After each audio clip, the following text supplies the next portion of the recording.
السلام علیکم ورحمۃ اللہ۔ سورہ کوثر کا شان نزول آج ہم ڈسکس کریں گے۔ اعوذ باللہ من الشیطان الرجیم، بسم اللہ الرحمن الرحیم۔ قال رب اشرح لی صدری ویسر لی امری واحلل عقدۃ من لسانی یفقہوا قولی۔ سورہ کوثر لفظوں کے اعتبار سے یہ ایک چھوٹی صورت ہے، لیکن آپ صلی اللہ علیہ وآلہ وسلم کی عظمت اور ان پر اللہ کی عطا کے لحاظ سے یہ ایک عظیم صورت ہے۔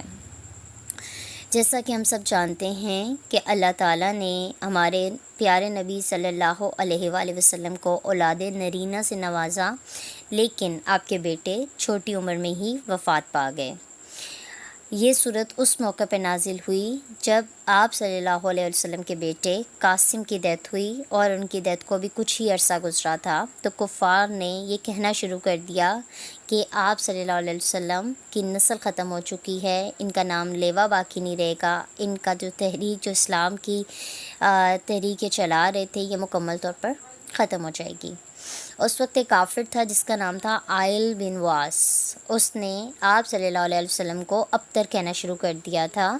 اور اس کے جواب میں اللہ تعالیٰ نے اس صورت کو نازل فرمایا۔ جب کفار نے یہ باتیں کرنا شروع کر دیں کہ اب ان کی نسل ختم ہو چکی ہے، ان کا نام و نشان مٹ جائے گا، ان کا ذکر بلند نہیں رہے گا، اور یہ جس اسلام کی باتیں کرتے ہیں یہ اسلام صفحہ ہستی سے مٹ جائے گا، اور کیونکہ ان کا اولاد نرینہ باقی نہیں رہی ہے، اس وجہ سے ان باتوں نے آپ صلی اللہ علیہ وسلم کو کافی رنجیدہ کر دیا۔ آپ صلی اللہ علیہ وسلم کافی زیادہ اداس ہو گئے ان کی فضول باتیں سن کے، لیکن انہوں نے اللہ سے کوئی گلا شکوہ نہیں کیا، پھر بھی شکر کے کلمات ادا کرتے رہے۔ اس وقت آپ صلی اللہ علیہ وسلم پر یہ صورت نازل ہوئی، اور صحابہ کرام فرماتے ہیں کہ جب اس صورت کا نزول ہوا تو اس وقت آپ صلی اللہ علیہ وسلم کے چہرے پر مسکراہٹ تھی، اور جب انہوں نے مسکراہٹ کی وجہ پوچھی تو آپ صلی اللہ علیہ وآلہ وسلم نے انہیں سورہ کوثر کی تلاوت کر کے سنائی کہ اللہ نے مجھے کوثر عطا فرمائی ہے۔ اور اللہ تعالیٰ نے اس موقع پر جب یہ صورت نازل کی تو اس کے ذریعے آپ صلی اللہ علیہ وسلم کو یہ پیغام دیا اور ان کو کلیئر کٹ یہ بتا دیا کہ کفار کی بات جو ہے وہ مکمل طور پر غلط ہے، آپ کا دشمن ہی ابتر ہے، آپ ابتر نہیں ہیں۔